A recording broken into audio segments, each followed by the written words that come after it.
First noticed the flood when I pulled into the parking garage on the lower level, or parking level. I noticed it was raining inside the garage, and that seemed a little odd, and there was a big pool of water. Met with Lou, who had checked out the room, which was the St. Helens room that we were supposed to be working in today, and he said it was halfway flooded. Up the back stairs to the EBC, and that's where we found the big hole in the ceiling, and the pipe broken, and it must have been going for quite a while. Pretty much ran our entire setup for 200 people from one end of the building to the other to the McKinley room. And I called Ashley to ask her if we should move the catering over to McKinley since she had a cancellation in there.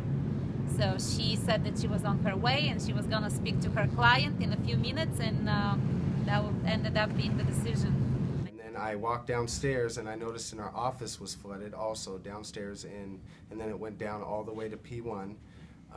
Cascade was flooded at the same time. I checked that out, I seen that. And then we had to flip McKinley because the group moved from St. Helens Rainier to McKinley, so we had to flip that. And then it also affected right outside on the Berlin Wall. That had to be covered. I know they had problems with it when they had to reset. Would you call your actions heroic? I would call my actions heroic, but my team's action was actually heroic, man. We got to work on that. So, yeah, everything got covered. We were really good, and yeah. Thank you, Steve. Yeah. Christopher Pilkey, Operations Services Manager.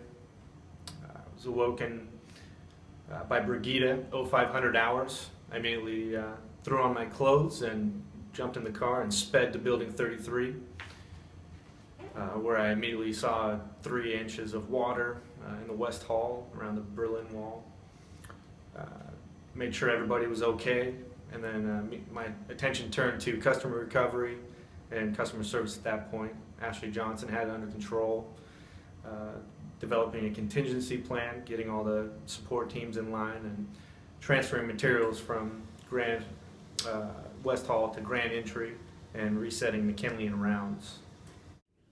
Do you think you saved any lives today by telling them not to go in the water with all the electrical outlets? I definitely think that there was a potential for it because a couple of floor pockets were actually incredibly warm, so there could be electrical issues, possible fire, electrocution.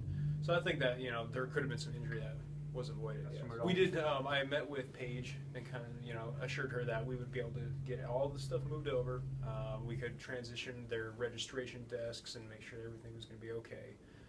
If they had any other requirements, kind of to pad the shock of everything going on, just let us know.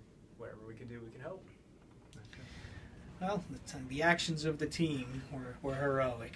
That's the thing. Everybody did a great job, and that's a testament to the people that work here.